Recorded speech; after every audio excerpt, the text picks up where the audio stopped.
So, Harry, it's my birthday this week, so we're changing it up. For one week only, we're changing up the structure. Okay. I'm going to ask you the question. Okay. So, Harry, if you had to climb a burning skyscraper to save a loved one or for whatever reason, but you had to do it without one body part, with one body part missing, because of course The Rock in this film does it without his leg, what body part would you choose and why? Okay, now, I think that the best answer to say the most obvious answer is kidney. Kidney? Why is that obvious? I can get rid of a kidney, I can lose a kidney, I've got 2 of them. Okay, I guess. I'd be absolutely fine without it. But, now say it's going to be this kind of scenario where it's a super tall skyscraper and I'm jumping through fast-moving fans and stuff, and, you know, I might need to grab onto a limb at some point, as The Rock does. I'll probably stick with my leg. Stick with your leg? Oh, just so you've got that spare fake leg to use as a weapon, or it came in handy so much for him. He made it work for him. Yeah, because I feel like a prosthetic arm, there's not a lot you can do with it, because then you've lost your hand, you can't really grip much. True. Whereas a leg, it's just basically a stump that you walk on, isn't it? I mean, a prosthetic kidney is no good to you at all, unless it's like doubling up as a grenade or something. I mean, surely that'd be good for just suicide unless I can get it out of me. Yeah. Oh, inside your body. I didn't think of that. Yeah, it's prosthetic kidney. You're right, yeah, it's just in there. Yeah, just. I swear to God, I'll blow it up. Some films are fine just the way they are. Other films sometimes take it way too far. But really, how bad could it get? Let's go beyond the box set.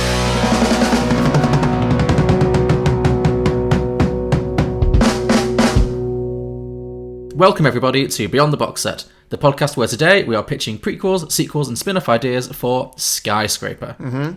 We'll also be pitching some drinking games and hearing from our listeners with some of the ideas they've posted on our social media pages. But first, we're going to talk about some of our favourite moments from the original movie and catch you up with the plot summary.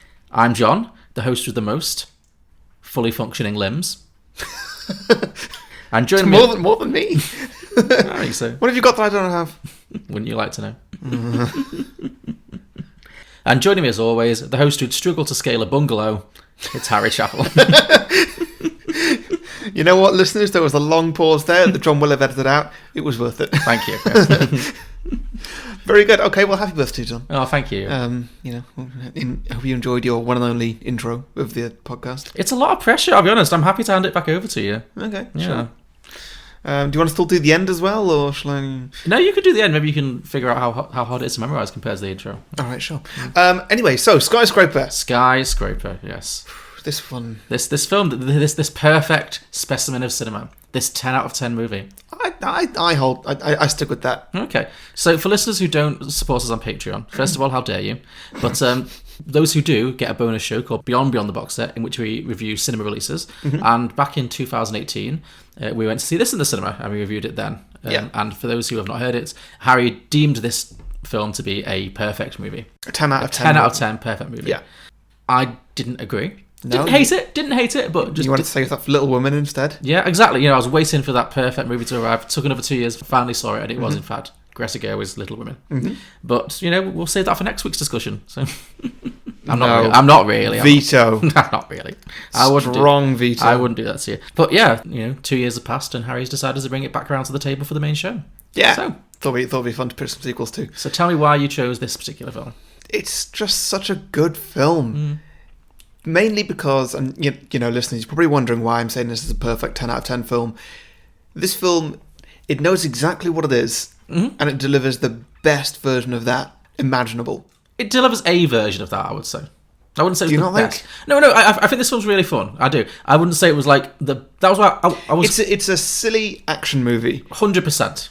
But it brings it with just such great charisma and energy. Like, you can tell that everybody in this knows what it is, and they're giving it their full energy. Oh yeah, I mean, I've said many times before, The Rock is a movie star. Yeah.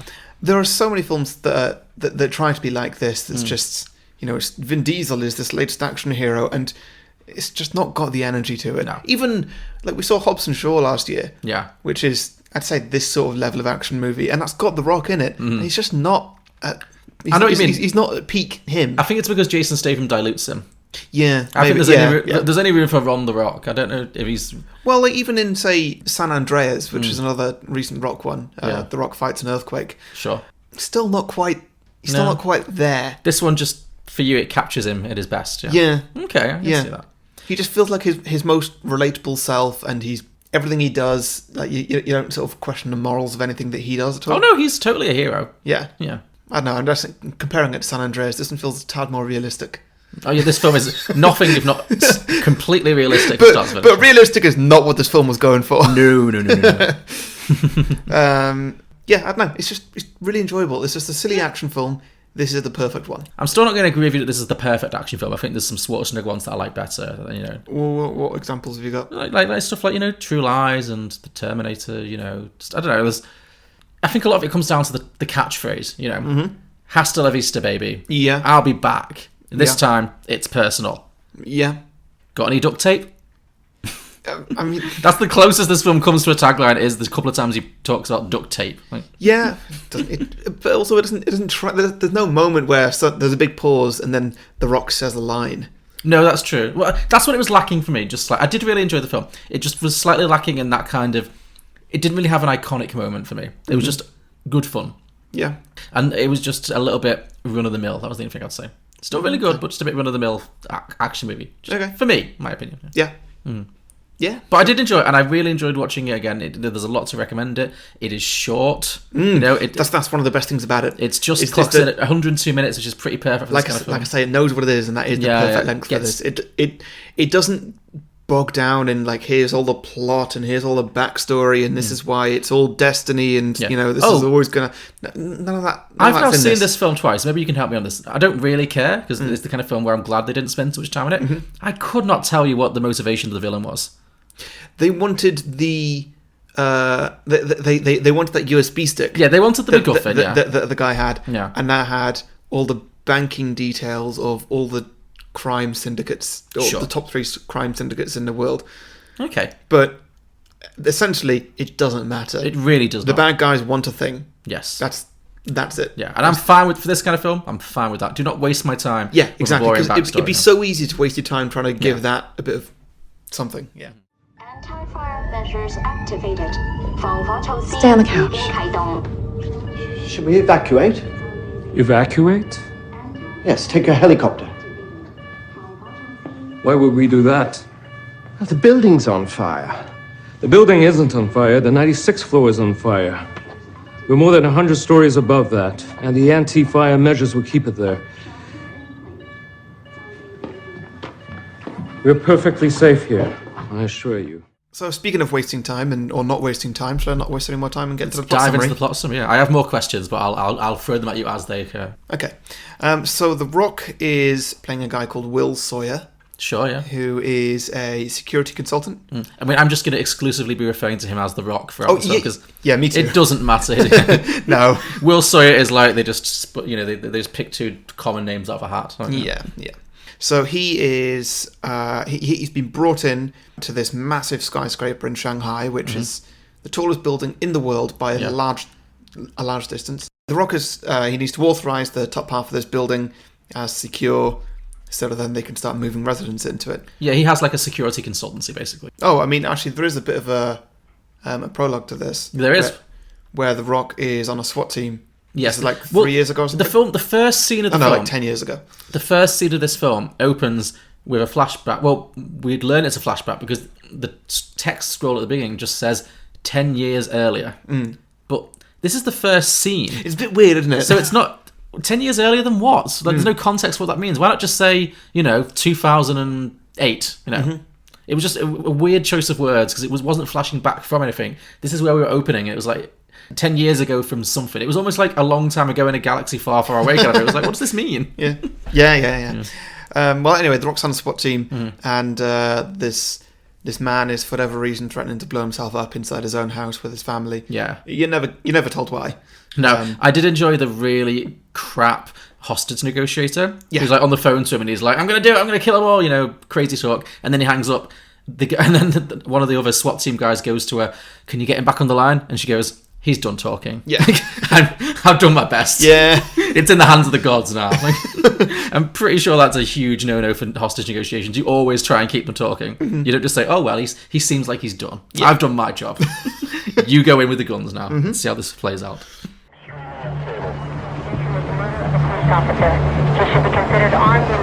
I'm not coming out. You hear me? I'm not coming out. I want everyone gone. You, your men, snipers, everyone. If I don't see taillights in the next 5 minutes, you're not gonna like what happens next. Ray. Can you get him back on the phone? He's done talking. Well, anyway, yeah, so The Rock's on a SWAT team and they try and sort this guy out, but they fail. Yes. And everything explodes, and then we next see The Rock in hospital meeting Nev Campbell. It's quite dark because this guy, he's holding his infant son in his hands, isn't he? And then The Rock's kind of trying to talk him down. He said, put the child down. And then it's revealed that he's holding like a grenade or something. And he blows himself. The kid definitely dies. He blows himself and the kid up. And The Rock gets blown, backwards and is horribly messed up. And then... yeah, this is how we find out that he loses his leg, presumably. Yeah. I mean, it's never made explicit, but that's probably when it happened. Yeah. And yes, he also meets Nev Campbell, who is the nurse in the emergency room. Yeah, who I guess later becomes his wife. Yeah, and I was thinking, like, very quickly have some twins. Yeah, I was thinking, like, how does that lead to like dating?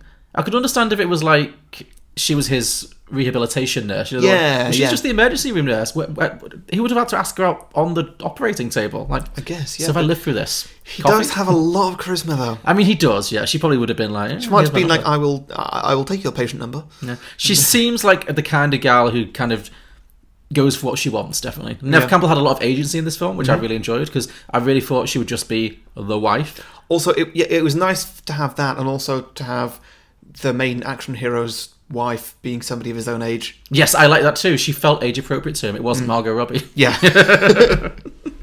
Yeah, I really enjoyed Nev Campbell in this. I thought she was given a lot to do, which was very refreshing. Yeah. But anyway, continue.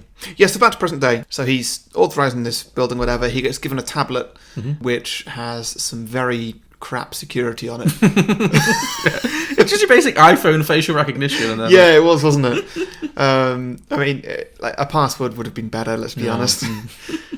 And so he's the Rock's in this building with his friend, who is played by Pornstache from Orange Is the New Black. Was that him? That was him, yeah. Oh my God, there's so many cases. We'll get to some of them of actors who either don't look like who they are, or look like somebody else entirely. There's a lot of that guy acting in this. Yeah. Totally forgot that was Pornstache. This is also a really good film to watch when you're trying to guess who the villain is, because it's pretty much impossible, because you will always guess right, but then that person will die in the next scene. Yeah, the correct answer is everybody. Everybody's the villain except The Rock and Nev Campbell. Yeah, pretty much. Yeah. Like the villain just always dies as soon as you guess who they are, and then it turns out to just be like, oh, it was just one of the random terrorists. An ancillary villain, yeah. Yeah, like, okay, sure, whatever. And then he's dead anyway, like, great, well, that was fun. Yeah, again, a different version of this movie would have had a whole hour on their backstory, like their old friendship and the betrayal of it all. No, he's in, he betrays him, he's dead. Yeah. 2 scenes. Yeah. 2 and done. Cool. But yeah, so then The Rock has to go and authorise this security complex that's in a different building. And on the way there, he gets mugged, and we think that he's lost a tablet, but he actually put that in his jacket pocket. Yeah. So it turns out the best friend has been setting this whole thing up. This mugging up. Yeah, the mugging is a setup. It was supposed to be nice and easy. The bag gets stolen. The bad guys get the thing they want. That's it. But because The Rock kept hold of the tablet, the best friend is forced to fully betray him and try and kill him. So they have a big old fight. Ludicrous fight. Yeah. I mean, I enjoyed it. Oh, it was exactly what I wanted from this film. The amount of damage to the property, to The Rock's face. Yeah. I mean, I just loved that for the majority of it, The Rock was hopping about on one leg. Yes. Like, because the best friend knew him, so he knew to pull off the leg. That's the first thing he went for. But the amount of like flat screen TVs he just kind of smashes his face into, and glass tape. Everything's made of glass. Yeah, the amount of glass shattered. This entire apartment is made of glass. Like. Yeah. So is yours, John. True. Do you want to have a fight? Can't be asked, really. Okay. I'll beat you up later. Okay.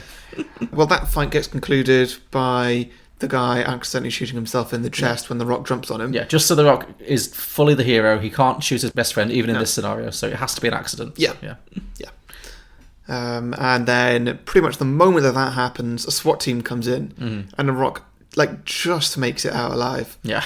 To be fair, it did feel like it was very lucky that they fired at him and they only just missed him. Whereas in other action films, these people will feel like superheroes and like they can just stand in the line of fire and it's fine. Sure. Like if it was a Fast and Furious thing. Sure, yeah. Like you'd never be scared that anybody's going to get shot. This one, I felt a little bit scared that like he could probably take a bullet to the arm. And like later he does get stabbed in the shoulder. Yeah. I mean, he's... Even more than most action heroes, he's such a huge target. Like, it's crazy, isn't it? How do you shoot at The Rock and miss? He's got to be like 300 pounds. Like, you know? Yeah. I was distracted for the whole film because when he gets mugged, he gets gashed on the arm, which doesn't really mean anything. It was a weird decision to do because then you just see the next scene where the best friend's like giving him a bandage. He's like, "Oh, this is going to need stitches." So throughout the rest of the movie, I was constantly in the back of my mind thinking, like, there's so many scenes when he's like lifting heavy objects or pulling himself up by his arms, and, like, you know, straining. I was like, my God, that skin must be tearing. It must be so awful. Like, well, there is that bit on the crane where he slips. Is that and like loses his grip? Is that because of his arm? I didn't see. It didn't seem that way. It felt like he needed to have a little, bit of a, he still managed to pull himself back up. Yeah. Like, I mean, I feel like The Rock, or this version of The Rock, is 100% in the MCU. Like, he's not a human being. No. He is fully, like, made of titanium. So, meanwhile, the building has gone to shit. The Rock's family are staying in the building. His wife and his twin children. Son and daughter, yes. Yeah. The son has asthma, because of course he does. Yeah. There's always a kid with asthma in these movies. Yeah. Let's see what happens here. Well, the bad guys, the bad guys set fire to the building. The bad guys, they break into the basement, and one person notices who instantly dies, and that's it. They then go up to like the 90th floor or something for whatever reason, and using some chemicals, set it alight. The Rock's family are on a couple of floors above that. Yeah, they're on like 93 or something. Yeah. Yes, and so the building is now on fire. Yeah. This is when the bad guys steal the tablet off the Rock. Because there's a SWAT team after him. He jumps down into the alley. This Girl with the dragon tattoo lady. Girl with the dragon tattoo lady, yes. She looks so much like an Asian version of the girl with the dragon tattoo. The hair, it was so bizarre. Like. She comes and she beats up the Rock or Does something. she even get a name in this film? I don't think there are so many villains. Yeah. At this point, like, we're about half an hour in, like, the plot is fully going on. We still don't know who, like, the main villain is. No. We've had best friend who's dead. Yeah. Girl with the dragon tattoo, she kind of comes and goes. We've seen this weird accountant guy who looks just a bit slimy. Not Ben Mendelsohn. No. I was truly shocked. I forgot. I think I did this last time I watched it as well. Truly, genuinely thought the whole... Oh, that's Ben Mendelsohn. Obviously it's Ben Mendelsohn. It wasn't Ben Mendelsohn. Just some random. Doesn't look a lot like him, to be honest. I really thought it was him. Okay. Sure. I mean, it definitely could have been, but I think that Ben Mendelsohn is a bigger presence than like that guy who's... Again, for that long. That guy got a load of screen time. Like, you could tell, oh, he's something. He's definitely a villain. You know, he's British and he's getting screen time. He's a villain. But then he just died really, like, nonchalantly. He just was like, oh, I'm going to fall into the fire now. Bye. Yeah, sort of thing. Yeah. Yeah. So they've the female woman. The girl with the dragon tattoo. Just call her that. The girl with the dragon tattoo. Dragon tattoo has got the tablet and she's done the face unlocking, and now she's at the security complex, and she has this standard nerd who is there, and he's using that tablet. He hacks in, takes out the face ID from the tablet, gives full control of the building, and says, yep, I've done all that, and nobody can undo it because I've used my own encryption codes. I'm literally the only person alive who can do that. Nobody can undo this unless they are me. And then she just shoots him in the face. Why? For what purpose? Because he said literally nobody else in the world can do that. Only me. I'm the only person alive who can do that. Yeah. Like, if you say that in an action film... No, I know that he wrote his own death warrant, but what I mean is, logistically, and I know, stupid word for this film, but it seemed pointless killing him. He seemed like he was on side. Like, one thing I was also thinking, like, when they first storm into that room and they want to kill off the existing people already in there, they just fire a stream of bullets at them. Yeah. It takes out half the computer screens. It could have taken out more. Yeah. And I'd loved it if that nerd guy just said, like, you just shut off the computers. I can't do anything without the computer. Yeah, the next hour of the film is just him like fiddling with, like, you know, trying to plug stuff in and get one working again. Yeah. Yeah, I don't know how these people are ever going to get anyone to work for them again, because, my God, the reviews, you know. No, yeah. The LinkedIn reviews are bad for this organisation. So, your full systems control from the tablet? There's no facial recognition needed. All other access points to the Pearl mainframe have been encrypted. The entire building now, it's locked out. I used my own logarithmic base cipher to encrypt it, so I am literally the only human on the planet Earth that can crack this. Yeah, it's pretty smart, right? Not that smart.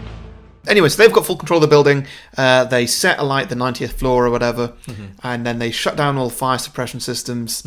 And they fire a load of oxygen in, don't they? And then fire loads of oxygen spread in. really quickly, Yeah, then the building just starts burning down floor by floor. It's in the mid-90s now, and the building's like 200 floors high or something like that. Yeah. So The Rock calls his family and says you need to get higher. Yeah. Well, Nev Campbell and the two kids are kind of sat in the apartments, just, being a family. And then the fire alarm goes off. There's a fire alert. Yeah. And she just kind of goes, oh, that's strange. I'll just go check that out. She's very cool. Yeah. But yeah, you're right. Then obviously it becomes clear that the fire is spreading. And so, The Rock has told them to just get higher. The Rock is currently wanted by the police because they think that he's behind this. Yes. Which, it's a fair judgment to make. Yeah, I assumed that was part of the setup, that they made it look like he'd done it, yeah. But The Rock also knows that the building is on fire and his family are there, and nobody else knows that his family are in this building. Yes. For whatever reason. Sure. And so he battles a few police officers, steals one of their bikes, and drives towards the building. He notices next to the building there is a crane. Of course, a conveniently placed crane. Yes, and which is how we're building to the poster of this. Yeah. So The Rock, being the superhero he is, he climbs the crane because he can't get into the lift or whatever. I mean, they have such speed. I know. Like, how we've established this is the tallest building in the world. Well, I did some little calculations to work out that, it's the 90th floor. So, basically, the Shard in London, which is the tallest skyscraper in Europe, doesn't have 90 floors. No. And he climbs a crane that's level with or above the 90th floor because it's not on fire at the building that he jumps in. So, he literally climbs the height of the Shard and a bit more. In 3 minutes? 5 minutes? Something like that, yeah. I mean, obviously it cuts, but... Yeah. Now, there are live helicopters on him, which is brilliant. It's like it's really entertaining. It really is like he's King Kong. Yeah. And like everybody's watching him on big screens on the streets, and they're all just watching the film along with us. Yeah, I like how, for all intents and purposes, as far as the public knows, he's still the villain. He's still the person who's caused us. But they're all totally on side so fast. Yeah, but you see that somebody is the villain, then you see them climbing a crane like that and risking their lives and everything. You don't want to see them fall. No, that's true. Yeah. So he does get to the top and turns the crane just to get it as close to the building as possible, and lines it up with a hole in the building, which he creates himself with the hook of the crane. The security team, they get the lift up the crane for whatever reason. Don't know why he couldn't do that. Yeah. And they get there very quickly. And then, they start shooting at him. The helicopter starts shooting at him. He's running. He's only got the one leg, so he's not running particularly fast. All the odds are against him. He has to make an impossibly long jump, and if he doesn't, he will fall literally hundreds of meters to his death. Somebody did the calculations for this as well. I don't know if you know this fact. For him to have made that, I do. Yeah, for him to have made that jump, he would have been having to run faster than Usain Bolt ran the 4-minute mile or whatever it was that he did. Like, he's The Rock, John. He can do it. He can, yeah. Because you look at The Rock and you think speedy. Yeah. You think definitely a sprinter. Yeah. So he just makes the jump. Of course, he just makes it. He's holding on by like a couple of fingers. Yeah. But that's enough, and he gets up and he stands there, does a little hero pose. Everybody on the streets cheers. Yeah. Because you would. Of course you would. You see someone do that. Yeah. That's insane. Yeah, so that's all great. He's now in the building. Yes. And so now it's just Die Hard.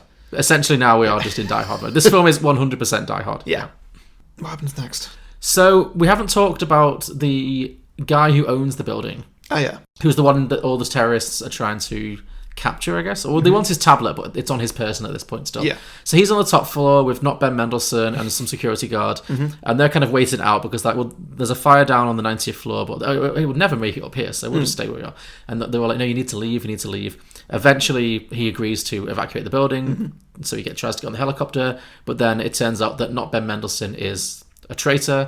The other security guard gets shot. There's a whole kerfuffle. That's when we finally meet the main villain, the Swedish guy or the Danish guy. Yeah, I think so. Boffer or something. Boffer. Yeah. Also, the bodyguard really does have a little bit of a hero moment here, where he's been shot, he's dying, and he just shoots at the helicopter, shoots the pilots who are not on their stuff. Yeah. And the helicopter crashes in, and luckily he doesn't kill his boss. No, yeah, there was a risk. Kills pretty much everybody else. Yeah. Essentially, this means that there's no escape for the terrorists, so everyone's trapped together in this building now. Yeah. And so then the boss, I think Zhao was his name. Yeah. He runs into his private quarters. It's like panic room essentially. Yeah, he just makes it through his 1-inch titanium door. Yes. Yeah, he's safe. Yeah. Meanwhile, Nev Campbell and the kids are trying to escape the burning building. I think that's where all the action happens at this part of the film. Yeah. Yeah. Yeah. They're trying to climb upwards. To get to the park. That's, of course, burning down. Yeah. Is this the zoo? No, it was giving me that vibe, but there were no animals there. So I think it was just because there's a park. whole thing earlier. They're going to go see the pandas. So while this building's on fire, I was like, what happens to the pandas? Yeah. Was that in the building, definitely, the pandas? I don't know. Maybe it was just like Shanghai Zoo. Yeah. I hope so. I was getting zoo vibes from it. 100%. It had like a whole ecosystem. There were like trees and plants and all sorts. Yeah. Felt very elaborate for a park. It really did, yeah. I mean, it's an elaborate building, isn't it? And this is an indoor park, 90 stories up this skyscraper. Yeah. Yeah, so, there's a lot of shenanigans going on there. Bridges collapsing, people getting separated. There's one scene where they've met up with The Rock, but their son is on the son's on the other side of the bridge. Yeah. The Rock and Nev Campbell are there, and Nev Campbell walks the plank across while The Rock holds up the bridge because he's that much of a superhero. Yeah. Again, while stitches in his arm are fully ripping his entire skin off. It's like Robbie Williams in the Rock DJ video. Just like... Yeah, this was very ridiculous. Especially that she goes over there, picks up the kid, and then comes back. Just like, get the kid to walk over by itself. Yeah, it's so much safer. I know obviously the kid's scared, but if he just like shuffles across, he weighs less than Nev Campbell. And Nev Campbell can hold the plank. Yes, exactly. It was so bizarre that get on my shoulders and I'll try and walk across. Yeah, with like a really high centre of gravity now. Yeah. But either way, they make it just in in the nick of time. The Rock puts them in a lift, cuts the cord, and so they fall down through the fire. The emergency brakes kick in just at the last minute. Well, she has to pull the emergency brakes at the right moment. Sure. Yeah. Either way, they're safe. They get out. They're safe now. Also, Ben Mendelsohn is dead.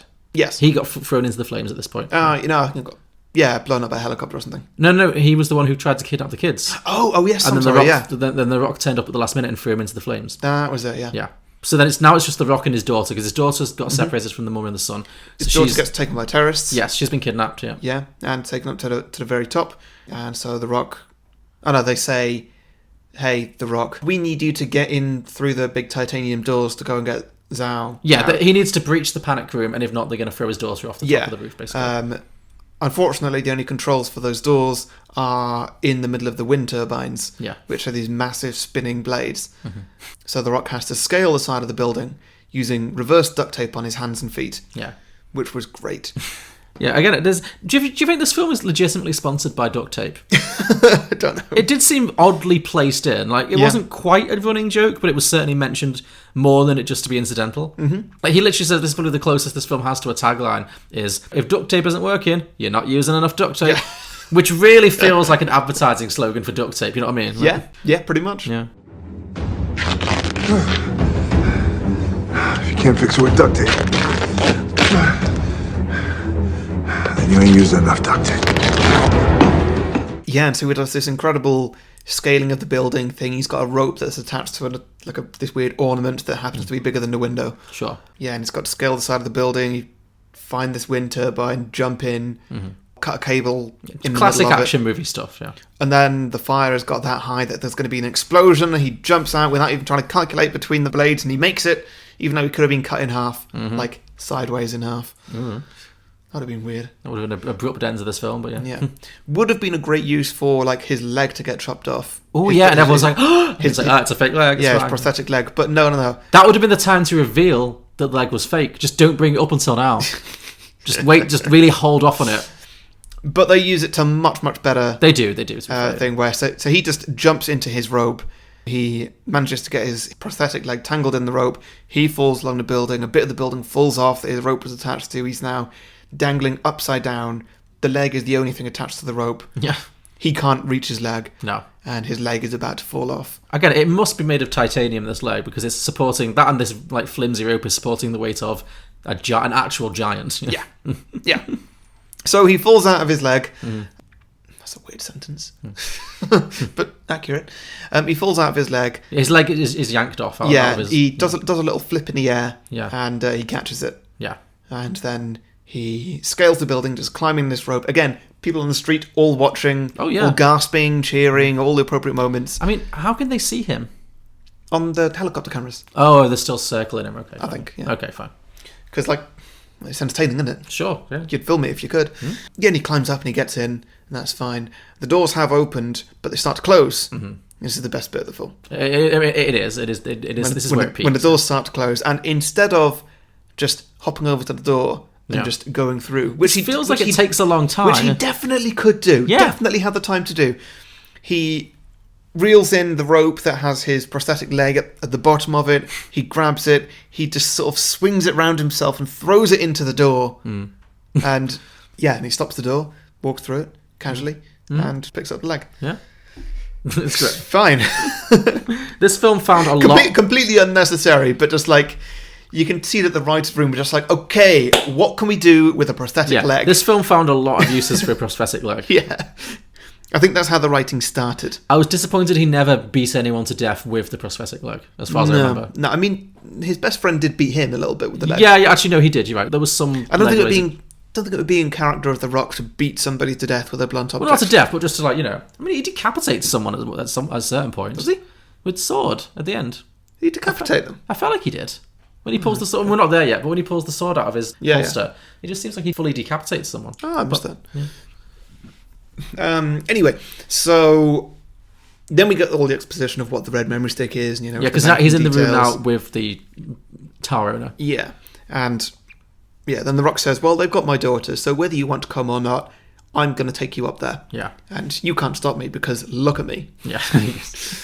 Yeah, and so he goes up and then all the terrorists have a little fight in the Pearl. Mm-hmm. The Pearl is this weird sort of virtual reality... It's basically the holodeck.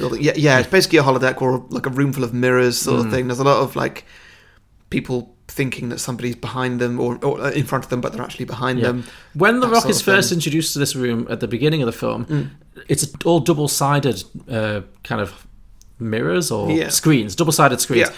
So the way it's explained is that it makes the floors and all the walls transparent, so it looks like you're just standing on nothing on the tallest building in the world. Yeah. Like, all you can see is the ground below you. Yeah. Like, who would want that? Sounds thrill seekers? Horrifying. Thrill seekers? Yeah, I would not go there. Okay, fair. Well, anyway, they have this fight, which is kind of interesting. The Rock takes down a good bunch of terrorists, all while his daughter's just running around for some reason. Yeah. But of course, it's just the main terrorist left. He grabs the daughter. They have this big conversation. Yeah. They have a little bit of a Mexican standoff, don't they? Yeah, a few little bits of monologuing. The guy's got a grenade in his hand that he just needs to let go and it'll go off. He's threatening The Rock, just saying like, hey, hand it over. And The Rock's like, I'm behind you. Yes, because of the mirrors, it looks like they're face to face. Yeah. And it only is revealed at the last moment that because of the fake mirrors, The Rock is actually positioned behind the guy. So he manages to shoot him or hit him. So he just kicks him down through a hole in the floor caused by a previous grenade. Yes. And the guy falls to his death. And then that's their bit over. Meanwhile, Nev Campbell has been sort of arguing with the police, just saying like, does that look like a man who's got a plan? He's clearly just trying to save the family. Yeah. Well, she's working with the police to try and figure out where the girl, the dragon tattoo lady, where she's controlling the tower from, because she still has the tower under control in terms of like the fire safety stuff and the security that's all been disabled, basically. Nev Campbell reveals that she speaks fluent Mandarin because they're all like talking about her in front of her face, and then she's like just repeats it back to them. Yeah, and then she helps them to figure out that they must be in this deserted, industrial facility. She goes down, gets into a whole cat fight with girl the dragon tattoo. She gets arrested, and then Nev Campbell saves the day by switching the security systems off and on again. Yeah, she IT crowds it pretty much. Yeah. Oh, it was great. It was just a silly laugh. Yeah. Because they set it up at the beginning. The first scene with Nev Campbell and The Rock is like husband and wife. It's like she's being, oh, you're so sexy, and then it's like, oh, fix my phone. Like, yeah. And it's like, oh, we tried to turn it off and on again. She's like, what? Yeah, it was a good little callback, and it was just nice that it was just that simple. Yeah. That like the main action of the film had stopped, and we didn't really want any more. Just wrap it up quickly. They did exactly that.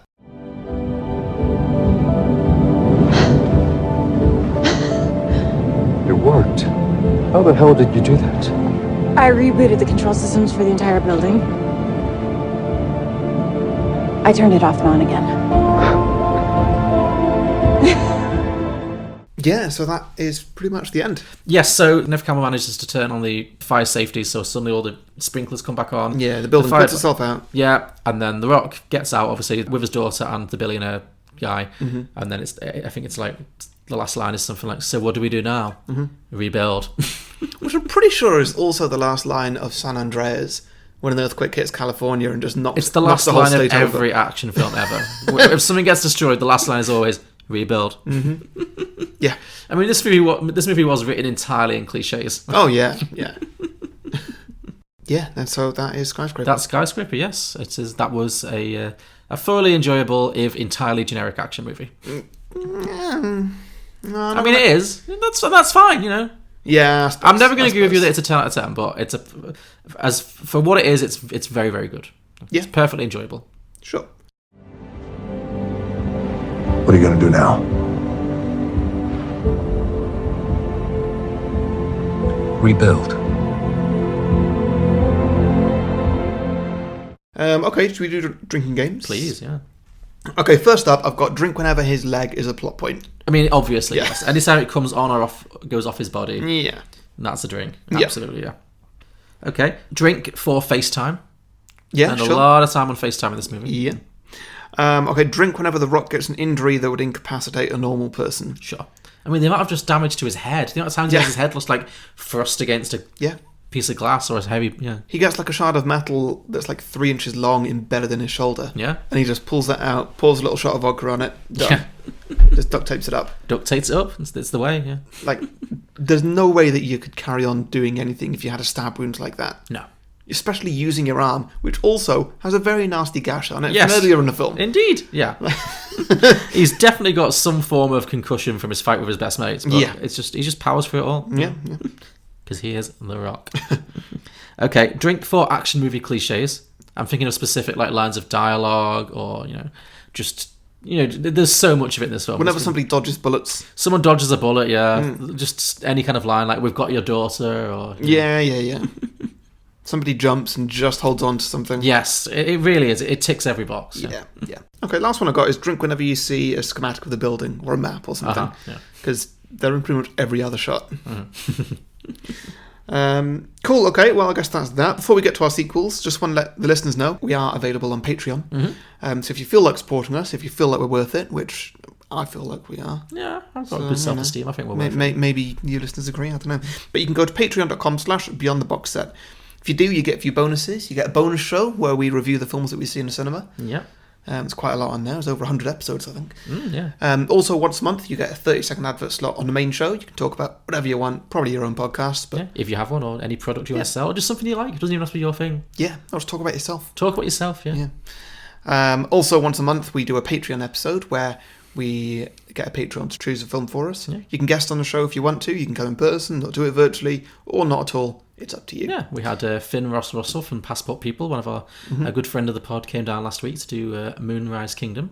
Really good time. Yeah, that was a good really episode. Yeah, it's nice to meet the Patreons. It is nice. Yes. Also, the bonuses you also get our exclusive Facebook group, which is a beautiful place on the internet. Everybody's just really positive all the time. Yep, no negativity. It's nice. Yes. And you also get extended episodes of the main show. All that is available at patreon.com/beyondtheboxset. Bonjour tout le monde, I'm Finn, and every Tuesday I host a podcast called Passport People, in which I talk to people from around the world about the places that matter to them. What is so special about each location? What makes each place tick? Where are they headed? To join us on our round-the-world trip, talking to a diverse range of fascinating people from an incredible variety of professional and cultural backgrounds, search for Passport People in Spotify, iTunes, or wherever you get your podcasts. Right, okay. Do you want to go first? Yeah, sure. So my sequel, I've gone for a direct sequel. Yeah. Did this film make money? I feel like it made money. I have no idea. I'm surprised that, don't look up now, we're in a bit of a rush. Yeah. But I've got a feeling, I'm surprised this film doesn't have like something in the works. Yeah, me too. I think it's just kind of, we'll find out, but like, where do you go with this? This doesn't really scream franchise. True, because it's just The Rock in a situation. His character isn't particularly iconic. Like, The Rock is very often in a situation. Yes, exactly. Well, anyway, so I've done a kind of a direct sequel.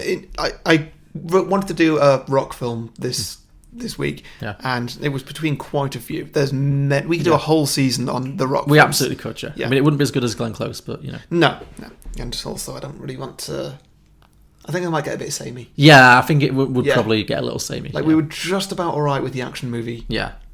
No, he definitely has a I think one or two Rock films a year is probably fine. Yeah. Just spread them out. Anyway, but I've gone for like a classic sequel here. This film came out in 2018, so 2 years later.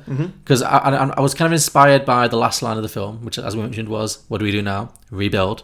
So I'm thinking, 2 years on, they've rebuilt. Okay. The tower has been rebuilt. Yep. And The Rock, in recognition of his kind of bravery and his role in helping to save the day and everything, he has now been granted a position as a full-time security chief for the whole tower. Okay. So a very cushy job, very well paid. Yeah. He's happy. Yeah. And him and his family, Nev Campbell and his 2 kids, they are living in a luxury condo in the building. Okay. If I was Nev Campbell or one of those kids, I would go nowhere near that building. Would never ever want to be in there again. Yeah. they're getting all the therapy in the world. Yeah. The rich guy who runs the building is paying for all of their therapy. It's fine. But that can be like a discussion at the beginning of this film, maybe she's a little bit against it, but he's like, what could possibly go wrong now? We shall see. And also I'm thinking now, the tower's been rebuilt, but it's obviously got to have some new features as well. You can't just have the same tower. Yeah. So they've added some extra floors, I'm thinking, maybe there's like a theme park, full with like roller coasters. I want to like lean into the ridiculously of the things they fit into this tower. So I think like full theme park with like roller coasters just on that's a floor. That'd be nice. The ones that like go out of the building, come back in. Yes. Like Flumes do in some swimming pools. Yes, but like 97 stories up. Can you imagine the terror? Yeah. So that's a thing. Wow. Yeah. Also, I'd have a roller coaster that goes like straight down the full height of the skyscraper. I mean, that would kill you. Like, it'd be insane. It would, yeah. But also, I think one thing they should add is one thing I was surprised the tower didn't have in the first place would be the security software in the tower should be AI. Ah, okay. Yeah. So I'm thinking that gives us like. So at any point you can just say, "Hey Alexa, could you just." Basically, yeah, I'm thinking the tower should be run by Alexa or something. Yeah. Alexa, burn the building down. Yes. So it's all voice activated, and that gives us the opportunity to have like a celebrity just do a voice. You're thinking Sigourney Weaver? Sigourney Weaver would be good. I was actually thinking we could have Jason Statham. Like a sassy Jason Statham. All right, yeah. Like put him and The Rock in a movie together again, like Hobbs and Shaw, but just don't have Jason Statham on screen. I think that's where he falls down. Yeah. But Jason Statham's like a grumpy Cockney AI that The Rock hates. Yeah. That could be really funny. Yeah, okay. Yeah. So we open this thing, we open the film, that's all happening. The tower's been rebuilt, we'll have a bit of exposition, The Rock started his job as a security chief. All's well. And then Nev Campbell announces that her father is coming over to visit from America to see the grandkids. Yeah. And The Rock does a deep sigh and rolls his eyes. And we realise very quickly that him and his father-in-law have never seen eye to eye. It's a classic, bad father-in-law scenario. Who's Nev Campbell's father? Well, I'll get to that. Okay. I mean, if you'd like to guess. No. Okay. Meanwhile, at the same time, to mark the rebuilding of the tower, a special convention of the United Nations is set to take place on the top floor. I'm leaning into all the cliches that the original movie didn't touch. I'm digging deep. This is what I'm doing. I'm digging into all the other cliches. Yeah. So yeah, a special convention of the United Nations is going to take place on the top floor of the tower. So all of the world's leaders are going to be there, like presidents, prime ministers, sheikhs, the lot. So. Excellent. And The Rock is obviously, he's under immense pressure to make sure that this event goes without a hitch. This has to go well. Yeah. So and so the last thing he needs now is for his father-in-law to be turning up at the same time as this convention of the United Nations. Yeah. And so Grandpa arrives. I'm going to call him Grandpa John. Sure. Yeah. And he is of course played by Bruce Willis. Ah, okay, yeah. Because this film, as many people pointed out, it is essentially just Die Hard. And I was thinking, why not just lean into it? Has Bruce ever been in a film with The Rock? Is there like... have there been like those Red films or The Expendables? Or I feel like there's lots of opportunities. I don't know if The Rock was in The Expendables. I mean, he's a bit younger than most of the cast of that, but Jason Statham was in it, wasn't he? I think. Yeah, maybe. No, I think The Rock's too good. Well, anyway, now him and Bruce together at last. I think that's a pairing the world is crying out for. Yeah. Okay, now is this Bruce Willis who cares about the role, or Bruce Willis who really just is there for the paycheck and wants to go home? Maybe a little bit of both. I'm giving him a lot to do in this film, so I hope he'll care. I believe in Bruce Willis for this role. I think this is actually a good role for him. What he chooses to deliver, who can say? Yeah. What Bruce Willis we're going to get. But under the assumption that he turns up and actually does the work, he immediately starts getting under The Rock's skin. Because he's also ex-military. He also runs a security company in the United States, although it's a lot smaller than what this huge operation that The Rock's going on. Yeah. And he's recently retired, so that's why he's come to visit his beloved daughter Nev Campbell, who he worked. She worships him. She's a big daddy's girl, and she's the apple of his eye. So he's very protective. Does not like The Rock, Never thought The Rock was good enough for his little girl. You know, all those cliches are going on. Yeah. The grandkids love him, of course. It's just The Rock who can't stand him. Mm-hmm. And he's just retired from this security firm, basically. He's got too much time on his hands. And he thinks he knows better than The Rock at all things. He's constantly undermining him. And immediately, what's the first thing he starts doing is tampering with the security system. You know, hacking into it, trying to figure out how it works. And that really old man who, you know, like your dad trying to set up a TV, you know, that kind of thing. Like, won't be told he's wrong. Just keeps plowing through regardless. Yeah. Drives The Rock nuts, basically. Yeah. So that's causing The Rock a lot of stress. And this also gives The Rock a chance to lean into, you know, comedy of The Rock. Because he is very funny, and this film didn't give him a lot of opportunities to be funny. So this is going to just bring in a little bit more comedy of The Rock, which I know he can do very well. Yeah. So I think like his eyebrows are going to be twitching, he's going to have like a bulging vein, you know, this, like, he's just going to be so stressed with his father-in-law. Yeah. I think that'd be really good. So then we get to the convention, the UN convention. All the world leaders descend on the tower, on the top floor. And I'm thinking we could do that action movie thing where we're not going to have anyone specifically playing famous world leaders, but they'll all just look a little bit like an off-brand version of them. Brilliant. That's the best. Yeah. You know, like when Obama was the president and every action movie had like a really attractive black guy as the president of America. Yeah. So now it's not going to be anyone playing Donald Trump, but it's going to be a Donald Trump type. Yeah. A Boris Johnson type. Yeah. An Angela Merkel type, you know. Yeah, so not like strict lookalikes. No, but like, no. Hey, come on, this is obviously supposed to be. Yeah, exactly. Just bringing a lot of kind of character actors to do that. I think that'd be a lot of fun, yeah. So yeah, the whole convention's going ahead. The Rock's overseeing it. Things are running pretty smoothly. Yeah, but he's obviously under a lot of stress to make sure it's fine. Yeah. So he's in the room, super top security, UN convention. Next thing, he spots his father-in-law just doing the rounds, just chatting to world leaders. And he should not be there, obviously. So the Rock like runs straight over to him and he's like, John, what the hell are you doing here? You can't be up here. How did you even get past security? And then obviously Bruce Willis is going to be like, oh, I cracked your system easily. Real shoddy operation you've got running here. So The Rock's just like fuming. Yeah. Like, so he immediately takes his father-in-law out. Like, he's like, you need to leave right now. You cannot be here. You've broken so many security protocols by being here. Takes him out, puts him in the lift, and the two of them are going back down to the condo. They're on the lift down to the floor with The Rock's condo, basically. Yeah. Arguing and bickering all the way, you know. Halfway down the lift, suddenly the lift grinds to a halt.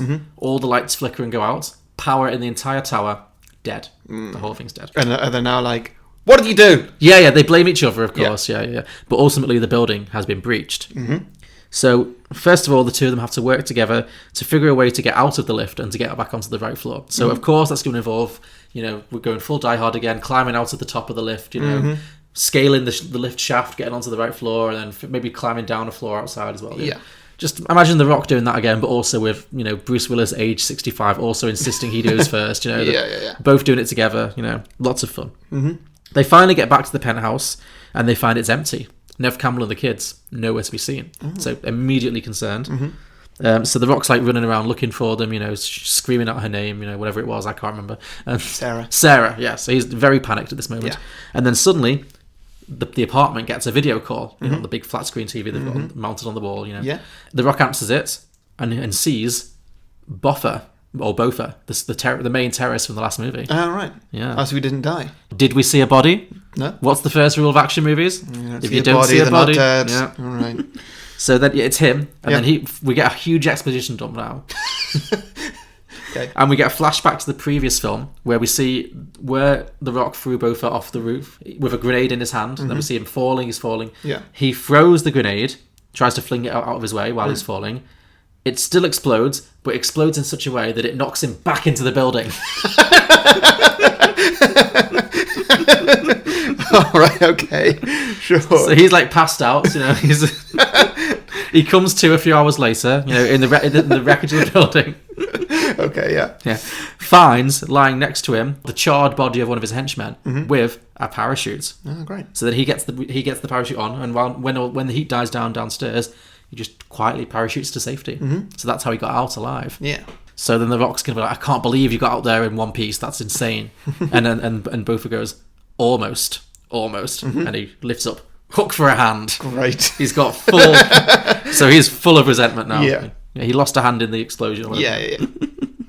Yeah. And then he explains, you know, with his evil exposition, that he's holding all the world leaders to ransom for reasons, you know, he wants all the millions or whatever. And he's like, just as a security measure, I've got your family. And then it pans out, you've got Nev Campbell and 2 kids have been taken hostage. And he's like, if you try and follow us, so you need to stay in the apartments. If you try and follow us, we will shoot them dead. Yeah. So the Rock's like fully trapped at this point.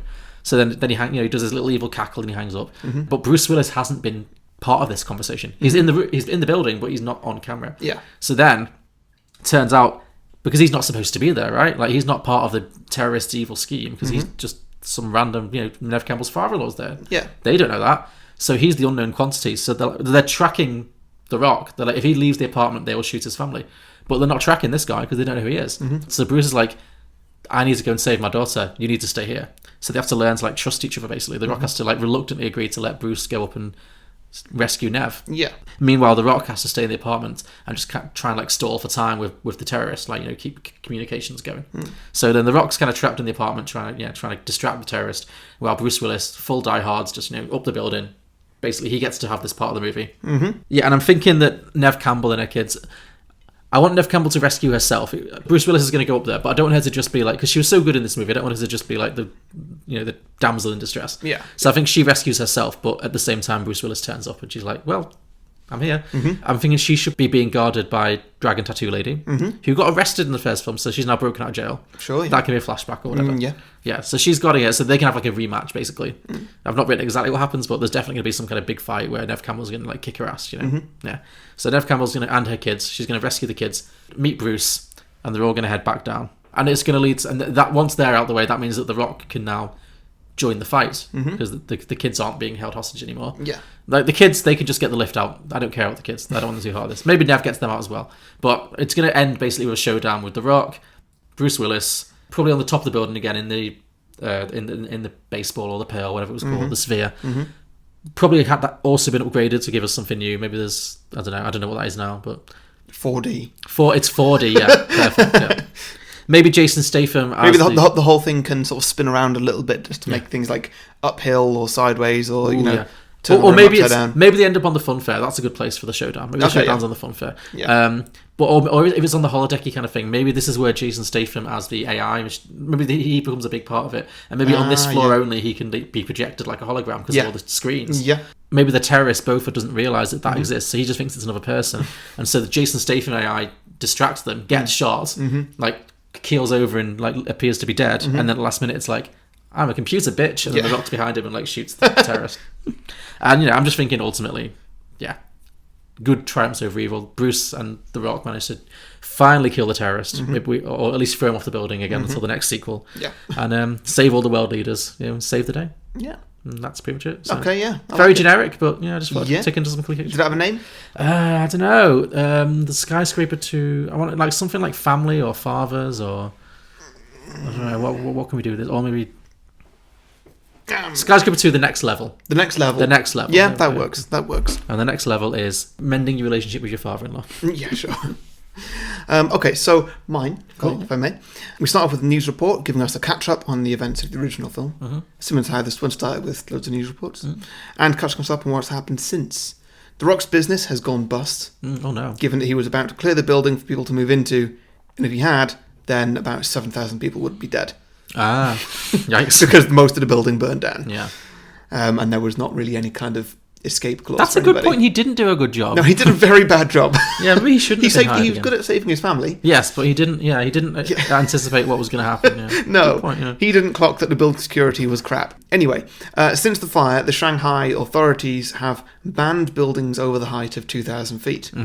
So the Pearl has now been under deconstruction. Okay. The Pearl originally being 3,500 feet. Yikes.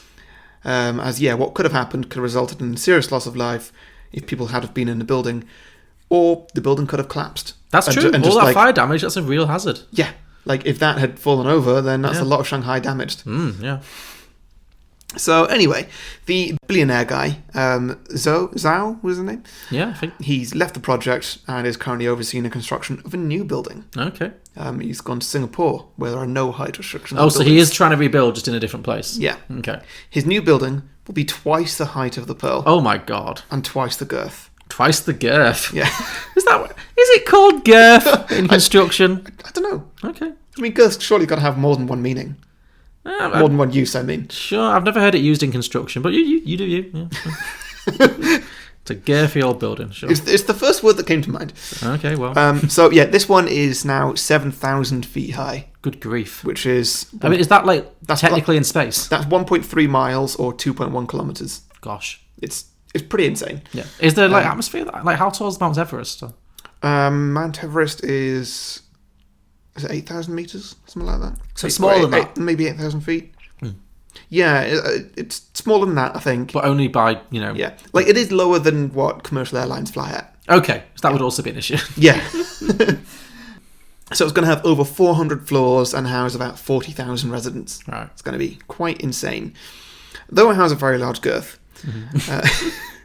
Okay, drinking game for you listeners. Drink every time Harry says the word girth, because I know I am. You said the word shaft a lot, so... Yeah, so given its large girth, which does help its structure, the building is still very tall and prone to swaying in the strong winds up in the sky. Ah, okay. To counteract this, the new building had to get very inventive. So instead of using, like, cables or something, which a mast would do, they thought, no, we're going to use rocket boosters. Sorry, how? So, like, if the wind is coming from the west, right, the rocket boosters will fire in the opposite direction and kind of counteract that force. So it's constantly firing off rockets into the atmosphere? As in, it's just firing up, yeah. Oh, I see. So not like missiles. It's like just strapped to the building. Oh, sorry. I see. Like the bottom of a rocket, that bit that... I see. So, yeah, okay, I know what you mean now. Terrible for the environment, but sure, yeah. Yeah, I didn't think about that, but, yeah. Yes, it's got all these rocket boosters that can sort of move up and down the building to wherever they need to be just to properly counteract I see, okay. the forces at play. Also, in case of any kind of fire, so this is upgrades from the last building. Okay, good. In case of any kind of fire, such as what happened to the Pearl, there is a completely independent, unhackable evacuation system. Sure. Which I will come back to later. Yes, I'm sure it's not going to prove to be unhackable. So, before the building can be opened to the public, it must be, of course, security cleared. Mm-hmm. Now, though The Rock doesn't have his own security business anymore, his relationship with Zhao is very good after he saved the day last time. Sure. Maybe Zhao feels guilty that he lost his career over it and wants to do him a little favour, get him back on his feet. Yeah. So Zhao has employed The Rock as the permanent head of building security. Same as mine, yeah, sure. Yeah. And Nev Campbell as the head of IT. Great, yeah. She's in charge of two standard nerds, Chris O'Dowd and Richard Ayoade. Yeah. Oh, great. We've gone full IT. The kings of turning it off and on again. Great, yeah. But the building does still need an independent security expert to come in and authorise the building, who cannot be on payroll, such as The Rock. Sure. So Zhao brings in a new guy who's going to be played by Gary Oldman. Of course. What accent are we looking at for Gary Oldman in this particular role? I would say at this point, I would say slightly bad English. Okay. Like maybe a regional. Let's go Yorkshire. Yeah, make him just from Leeds, yeah. Yeah. Full Leeds accent. I've not written any dialogue in this. No, sure, but just know that you're hearing this in a thick, Mel B from the Spice Girls accent. Yeah. So, Gary Oldman is given full access to both the building and the off-site security hub, of which he inspects and clears both for public use. Sure. 2 months later. The building is now in full use. Okay, so it's fully populated, people have moved in, yeah? Yeah, pretty much, yeah. Most people have moved in, the building is bustling with life, there's loads of amazing sections to the building, like, shopping centres, there's plenty of parks, and maybe a roller coaster and a couple of flumes and stuff like that. Sorry. But, because, like I said, this building's got such a big girth, I'm sticking with it. No, double down on your girth. The floor area of each floor is massive. It's like the size of a town on each floor. Yeah. It's big. It's very big. Yeah, and so each of these places is referred to as a world, like roller coaster world, park world. Oh, okay. West world. Yeah, okay, yeah, sure. Didn't think of that. Yeah. Now, the main attraction of this building, the last one had that big holographic pearl thing. Sure. Main attraction is up, starting above floor 325. It's a world made for nightlife. Oh, like a nightclub. It's populated with hundreds of independent clubs, bars, hotels, restaurants, and even a brothel. They're all on a level known as the Mile High Club. Which is literally true. Is that a thing? No. It's literally a mile high. This building is, from this floor up, it's literally over a mile high. Oh, that's good. So it's the Mile High Club. I like that a lot. That's really good. Hence the brothel. Mm-hmm. Yeah, perfect. And all the clubs. Yes. Yeah, so the reason that we had to get to actually the plot of this now, the reason that we had to wait 2 months to get this story going is because at this point a massive thunderstorm is set to hit in a couple of days. As is protocol for such an event, they batten down the hatches and sit prepared for the storm to come. All the rockets are fueled up and everything, and they're ready for whatever's going to hit them. The Rock is in the new building's security hub on the 200th floor, Nev Campbell in the off-site security building. Half an hour before the storm is set to hit, we get Gary Oldman's voice over the tannoy for the whole building. Maybe at this point he's now speaking a broad Russian accent or something. Oh, okay, so now he's revealed his true self. Yeah, okay. It's Gary Oldman. Sure. He's not who he seems. Okay, great, love it. So he says that he has hacked into the mainframe and taken control of the building systems. At this moment, all the lifts stop, all internal communication shuts down, all the windows and the ground floor doors lock, and the power is dipped down to emergency levels. Gary Oldman goes on to say that he's holding all 40,000 people hostage, and he'll release everybody if Zhao pays him $40 billion. Okay. He's just in it for the money. Sure. Standard villain. Yeah. Standard villain. Yeah. It's easy. It doesn't need to be more complicated than that. Yeah, fine. If he refuses, then Gary Oldman will simply do nothing, and the storm will knock over the building when it hits in 2 hours, because the rocket boosters will not ignite. This feels like a huge flaw in the design of this building. So Nev Campbell immediately calls The Rock and informs him that none of their computers are working either. Yeah, which indicates that they can't control the rocket boosters. They've been hacked away. Can we have a very intense action movie, phone conversation between The Rock and Nev Campbell, where she's like, "Damn it, Will, the computers have been offline for an hour. Have you tried turning it off and on again?" "Yes, I've tried turning it off and on again." Yeah, definitely. Okay, good. Definitely, Great. 100%. Yeah, her machines are still showing that they have full control over everything, but they clearly don't, so they don't know what to trust.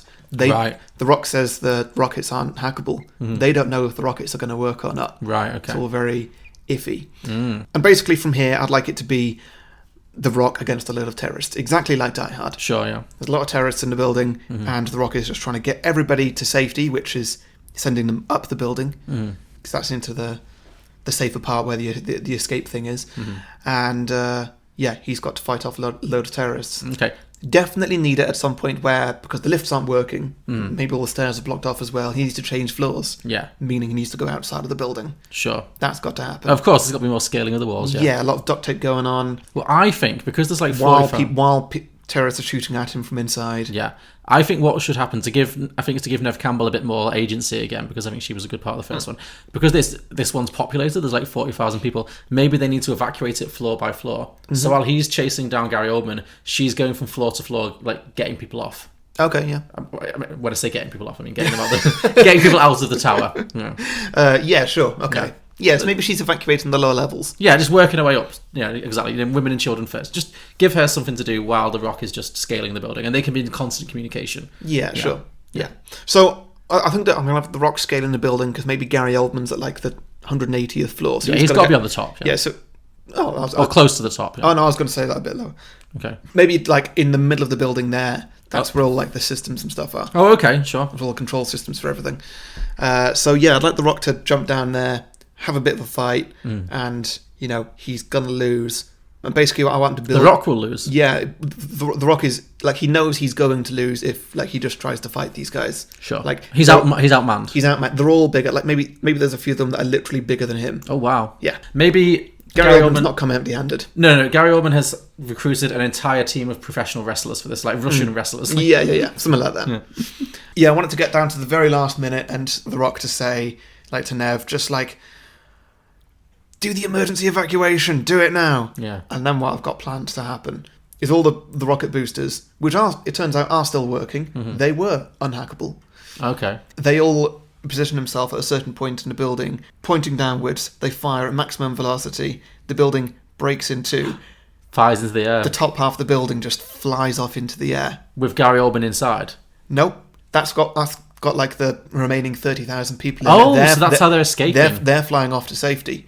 Okay. They fly off. That building just sort of lightly touches down in the water and just bursts out with lots of lifeboats and stuff. Okay, sure. Where are the lifeboats? This was a contingency plan? Well, inflatable lifeboats. It's little ones. Yeah, this is a contingency plan. Oh, so the building was designed so that if something happened, it would break in half. So it's not it's just split in half. There's a join. Mm-hmm. Oh, I like that. And Gary Oldman hadn't prepared for that. Yeah, like how the Starship Enterprise separates in two. Okay, yeah. That sort of thing. Oh, that's fun. Yeah. Okay. And also, as that happens, it pretty much burns up the top couple of floors of the remaining building. I see. Of which The Rock has to evacuate very, very quickly. Yes. Which he does by maybe jumping out of the building, with a small little rope or something, and he's just holding on while Gary Oldman and all his goons are just being burnt up by these rockets. Yeah. And that's pretty much what I got. No, I think that's a good ending. Yeah, so Gary Oldman Gary Oldman doesn't realise, he's Yeah, maybe he'll be gloating about how these rockets are unhackable. They will definitely go. There's no way you can't stop them going off. And The Rock's like, I'm counting on it. Yeah. And then, it's then like the that, building splits, and then Gary Oldman like looks into the flame, and just before he gets burnt to a crisp, it's like, no! Classic Gary Oldman. Yeah. Yeah, pretty much. I like that a lot. Yeah, I build it. The towering inferno meets Titanic. The buildings was just make it insane. Yeah. Yeah, so that is Skyscraper 2, Mile High Club. Excellent. That's a good title and a good use of that title. Yeah. So I would really like to expand on some of the earlier bits where you're seeing all the worlds and the actual Mile High Club and stuff. I think it's just classic sequel. Like I'd like The Rock and Nev Campbell to have a little night out in the Mile High Club. Yeah, and they could have like a date, like a sexy date. Yeah, sort of thing. Maybe they're like, their marriages, they've been married a few years, they're trying to keep it spiced up. So they go out on the nightlife, and it can be a bit True Liesy where like they're going out in character and stuff. Yeah, I like it. I always like it when The Rock has to wear like a tuxedo or a suit because it just looks weird on him. It does, yeah. He doesn't fit. No. Cool. All right then, listener submissions. Listener submissions. What have you got? Okay, so the first one I've got here is from Lewis Patrick Miller. He says, "I'm so disappointed you didn't put what everyone's jumping off point in the post I said. Oh right, I see. Give us the sequels. What's everyone's jumping off point. Yeah, Very good. Yeah. Fergus Dodd says, "Sinkhole. The Rock has to jump out of a hole." Sure, yeah. There's a massive hole in a city. Maybe it's really big. So instead of going up, we're going down. Yeah. Okay, I like that, yeah. Jen Stanqua says, "Mall queue. The Rock has to get to the end of a queue to buy a litre of milk." Okay, good. just like an existential crisis. You're just like waiting in a queue. Yeah. Alex McKinney says, "Skyscraper. It's set in that thing that Brad Pitt fell from in Ad Astra. The Rock falls off it and evolves into a meteor." Because he's The Rock. He becomes... Oh, I see. He's The Rock. He becomes the Meteor. That's like his superhero name. That's his X-Man name. He's the Meteor. Oh, that's great, yeah. That's good. I like that, yeah. Yeah. Sam Borden says, "Skyscraper world. In the future, the surface consists of lava. The only thing standing, a network of impossibly high skyscrapers. The Rock needs to traverse this network by jumping to different skyscrapers to, I don't know, reach his family or something." Oh, it's like the Floor is Lava game. In the most dangerous and epic game of The Floor is Lava. Like that. Last one I've got here is JC Imperial says, "Knee scraper. The Rock falls on his good knee, gets a nasty scrape." Aww. That'd be really fun. It'd be like, that Family Guy joke, when Peter falls over and it's just like, ow. I like that The Rock just has like a relatively mild injury, but just really overreacts to it. Considering all those serious injuries, he just completely brushes off. Cool, very good. I have some as well. Ronald Hamilton said, "Skyscraper 2, the next floor." Oh, yeah. Yeah. Ryan Klima said, "Skyscraper 2, Die Scraper." Nice. Yeah. Zach Dawson said, "Skyscraper in space." Very good. So I guess the skyscraper's built on the moon, maybe? Yeah. Tim Barabeau said, "Skyscraper, but it's the lighthouse." Sure. So the film The Lighthouse. Yeah. Yeah. Just him going mad with some other actor, maybe. Derek Martz said, "Skype sayer. Dwayne Johnson learns how to pronounce the name of a popular communications app." Oh, lovely. And finally, this last one, Art Carlson. There's 4 titles here. If you pay very close attention, you might be able to figure out what connects them. So he suggests Skyscraper 2, Sky Harder, Skyscrape with a Vengeance, A Good Day to Skyscrape, and Live Free or Skyscrape. Great. I feel like there's some kind of connection there. Yeah, I can't maybe. quite put my finger on it. No, I don't know. So thank you everybody for those sequel ideas. We ask for your listener submissions every week, a few days before we record, by putting posts out on Facebook and Twitter, where you can post your ideas. So make sure you like and follow our pages if you don't want to miss out. To listen to more episodes of Beyond the Box Set, you can subscribe and browse our back catalogue on any podcasting platform, including iTunes, Spotify, Google Play, and many others, all of which you can also leave us a 5-star review if you wish. It really does help us out. As mentioned before, we're also available on Patreon, which is exclusively for the kind of people who would give us 5-star reviews or more if they could. You can find all the links in the description below or at beyondtheboxset.com. And next week, Harry, what we got? We have another guest episode, a bit of a crossover. We're going to be joined by the boys from a great podcast called How to Survive Your 20s. I let them choose the film, and they have chosen to do a film called Lucy, starring Scarlett Johansson. Ah, yeah, okay. I have not seen this film. Yeah. I gather you have. Yeah, a long time ago. So that'll be interesting to revisit, I think. Yeah. Cool. Yeah. See you then. So, yeah, thank you for listening, everyone, and join us next week for Lucy. Yeah, thanks, everybody. See you next week. Bye. Bye.